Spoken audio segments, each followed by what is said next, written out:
di Serpong.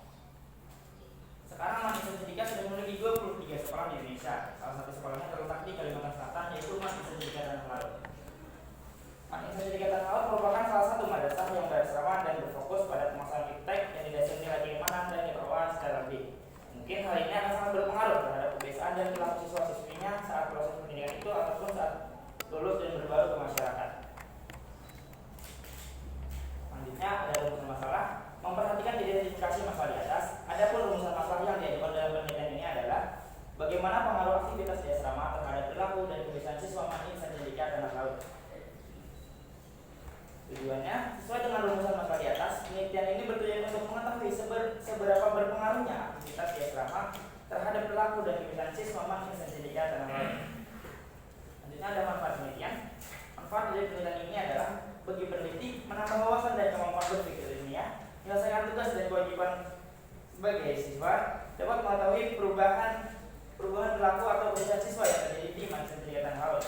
Bagi pembaca, dapat mengetahui hal apa saja yang mempengaruhi perubahan perilaku seseorang, serta hasil penelitian ini diharapkan dapat dijadikan masukan bagi seluruh orang tua dan siswa.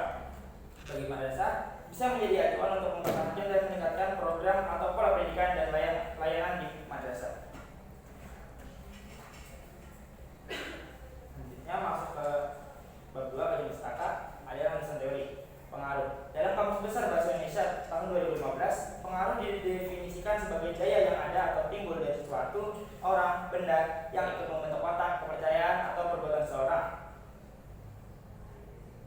Bila pengaruh ini adalah pengaruh positif, maka pengaruh tersebut dapat menyebabkan seseorang bisa menjadi lebih baik dalam mengerjakan sesuatu.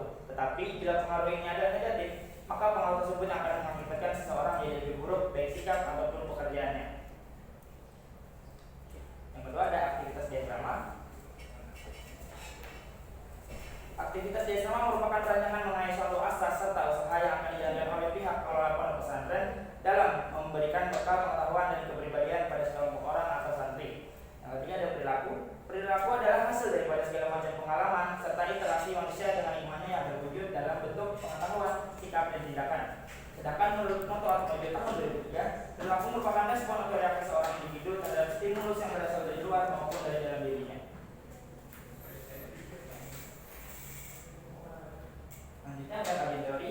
Berbagai penelitian maupun cara tulis yang relevan mengenai penelitian ini, diantaranya dari jurnal yang ditulis oleh Rosmalia pada tahun 2020 yang berjudul Pengaruh Aktivitas di Asrama terhadap Kepribadian Santri Madrasah Sanawiyah Pondok Pesantren Datuk Dadain, Kecamatan Nyambang, Kabupaten Indah Hilir, dan dari jurnal yang ditulis oleh Latifatu pada tahun 2021 yang berjudul Pengaruh Program Asrama terhadap Kemandirian Siswa Kelas 6 di Men 1 Banyumas, Kecamatan Purwokerto Timur, Kabupaten Banyumas. Selanjutnya masuk ke bab 3 yaitu metode penelitian. Dalam penelitian ini lokasi yang dipilih sebagai tempat penelitian adalah Mahasiswa Dika Tanah Laut, Kalimantan Selatan. Untuk waktu penelitian ini akan dilakukan dari bulan November 2022 sampai Januari 2023. Untuk waktu ini masih perkiraan, jadi tergantung kondisi dan keadaan nantinya. Selanjutnya ada metode penelitian. Penelitian yang dilakukan ini menggunakan penelitian kuantitatif deskriptif. Jadi teknik ini nantinya untuk menjelaskan dan menggambarkan pengaruh-pengaruh aktivitas di asrama terhadap perilaku seseorang. Berikutnya ada populasi. Populasi yang digunakan dalam penelitian ini adalah seluruh kelas 11 dan 12 di Mahasiswa Dika Tanah Laut tahun pelajaran 2022-2023 yang berjumlah 155 orang.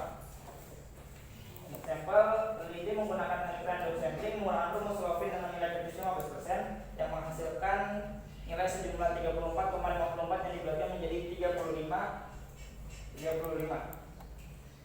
Jadi hasil yang didapatkan yaitu 35 orang sampel dari 155 orang siswa kelas 11 dan kelas 12. Untuk teknik pengumpulan data yang digunakan dalam teknik ini yaitu teknik angket atau kuesioner. Jenis angket yang digunakan